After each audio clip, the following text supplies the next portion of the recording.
Hi everyone, my name is Beth Barany and I am an author's coach. I help authors write, publish, and market their genre novels. I am doing a weekly video series during the month of August because why? Well, I am in practice around being more visible as a writer, as a novelist, as myself.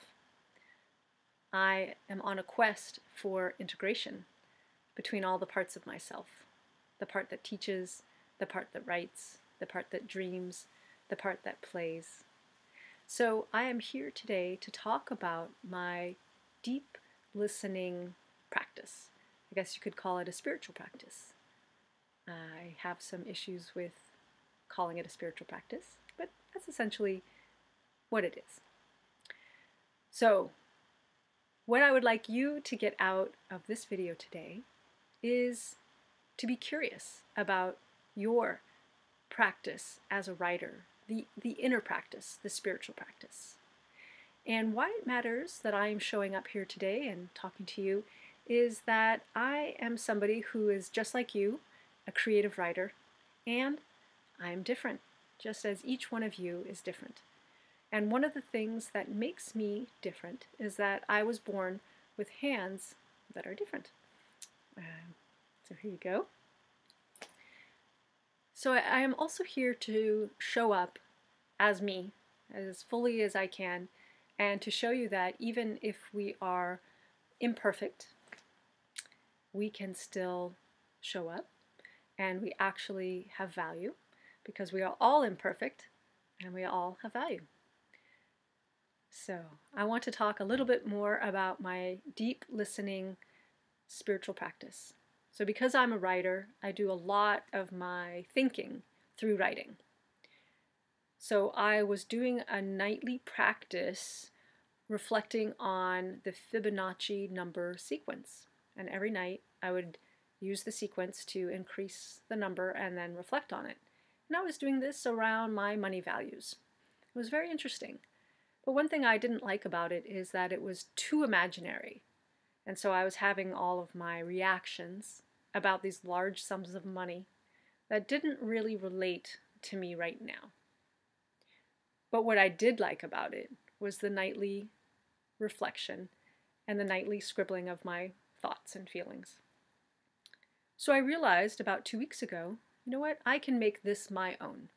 I love the nightly practice. I love the free writing, and I love that it just takes a few minutes. So I set my own parameters around the nightly practice. So I invite you to do that too. Pick a theme that matters to you. And the theme that matters to me a lot in my life is this notion of listening. Listening to myself, listening to the story, listening to other people. So I called my practice deep listening. And I gave myself a few more parameters because structure helps us focus, and structure gives us a direction to go in. Structure also gives us something to push against. My father said that to me when I was 16. So some of the other parameters I gave myself is that I would be listening to myself today, and I'd also be listening to my future self, which is something I really like to do. And also, I would be just listening with an openness, with a sense of direction and a sense of looking for the positive, looking for the guidance, looking for what is working. So I have been doing that practice now for 10 days, and I'm finding it very rich. And I only spend maybe 2 to 3 to 5 minutes on it per night. Another thing that I do that I invite you to bring in if you find it useful is that if I am too tired or I just don't feel like writing, well then I don't. And I allow myself to have that choice.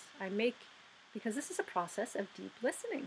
And if I'm listening and I'm thinking, oh yeah, there's my notebook, because I keep it by the bedside with the pen attached, and I listen to myself and I hear, no, I'm just not feeling it tonight.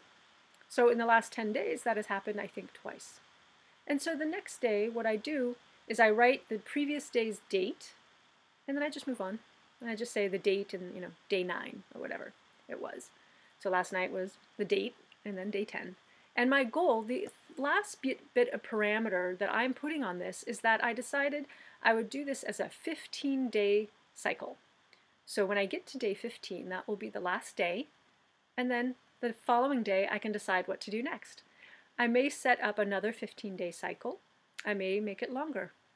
I like having a start date and an end date. That allows for this to be an experiment, an exercise, and a very contained practice. And that makes me personally happy. You may not need that kind of structure. You might want to have it open-ended. But if you experience any kind of anxiety around this kind of exercise, your assignment is to make this work entirely for you. Set up the parameters however you would like, or set no parameters. Make it work for you. So that is my weekly video, and I hope you found some value in it. If you did, please comment, and if you liked it and you think it might be useful to other people, please share with them. Thanks so much, everyone, and have a wonderful, wonderful writing week. And for any readers listening, watching, please have a great week reading and enjoying and reflecting. Writers, if you are watching or listening, happy writing. And if you have any questions about writing or about this kind of practice, do write me. I'm happy to support you and help you on your journey. Happy trails, everyone.